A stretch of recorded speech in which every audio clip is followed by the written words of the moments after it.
First నేను ఎంత మొండోడినో చెప్తాను. అంటే నేను వేరే వాళ్ళ ఎగ్జాంపుల్స్ చెప్పి అవి అథెంటిక్గా ఉండొచ్చు ఉండకపోవచ్చు, అందుకు నా ఎగ్జాంపుల్సే నేను చెప్తాను. Please don't take me wrong. చిన్నప్పుడు 6 ఏళ్ళు ఆ ఏజ్లో మామూలుగా నాకు ఎలా ఉండేదంటే, మేము మంచం మీద పడుకుని అలాగా స్మెల్ వచ్చేది, టీ స్మెల్ అలా ముక్కుకి తగలగానే కళ్ళు ఓపెన్ చేయకుండానే మంచం దిగి అలా బొగ్గులు పోయి దగ్గరికి వెళ్ళి అక్కడ కూర్చుని కళ్ళు ఓపెన్ చేసి టీ చూసేవాడిని. చూసి అప్పుడు ఆ గ్లాస్లో టీ నాకు ఇస్తే అది తాగేవాడిని అన్నమాట. మా అమ్మ వాళ్ళ తాతగారు ఇది చూసి, వీడు అంటే మా ముగ్గురు బ్రదర్స్ అలాగే ఉండేవాళ్ళం, మా ముగ్గురు బ్రదర్స్ పిలిచి, టీ తాగడం మానేయండిరా, మీకు నెలకు 10 రూపాయలు ఇస్తానన్నారు మా తాతగారు. డన్ అన్న. ఆ రోజు నేను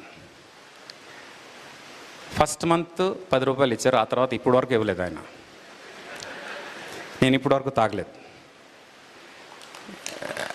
ఆ రోజు తీసుకున్న డెసిషన్, అంటే at the age of 6 I took that call and till now I have not taken tea.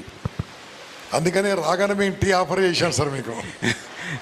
అయినా నేను నో అన్నాను, ఇప్పుడు కూడా కంటిన్యూ చేస్తున్నా అది.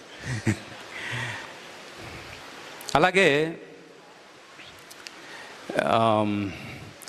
నేను కరెక్ట్గా 16-17 ఇయర్స్ ఇంటర్మీడియట్ చదివే టైంకి బైక్ నేర్చుకోవాలనే ఉత్సాహం వచ్చింది. ఆ బైక్ కోసం నేను మా నాన్నగారికి తెలియకుండా బైక్ తీసి నేర్చుకునే ప్రయత్నం చేశా. అదే టైంలో మా నాన్నగారు వచ్చి చూశారు. చూసి అయ్యప్ప మాల్లో ఉన్నారు ఆయన తిట్టారు.